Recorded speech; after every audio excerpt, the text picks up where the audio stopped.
কিছুদিন আগে একটা দরকারে এক গ্রামে গেছিলাম। তো ওইখানে জানতাম না যে এমন একটা নদী আর এই পাশের ব্রিজ পার হতে হবে।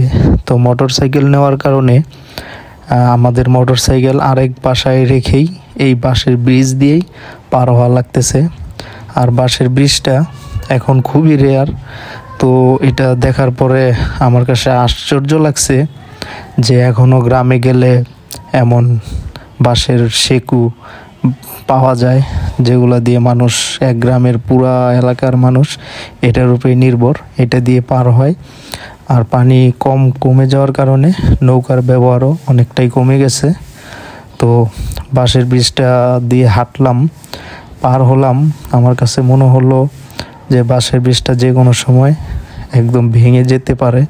তো যারা সাঁতার পারে না তাদের জন্য হয়তোবা এটা অনেক বিপজ্জনক ব্যাপার। তো কি করব, তো এটা দিয়েই রিস্ক নিয়ে পার হলাম এই পার থেকে ওপার। তো এখানে দেখলাম গাছগুলা এমনভাবে শিকড় মানে মাটিগুলার আঁকড়ে ধরে রাখছে। খুবই মনোরম পরিবেশ, খুবই সুন্দর জায়গা।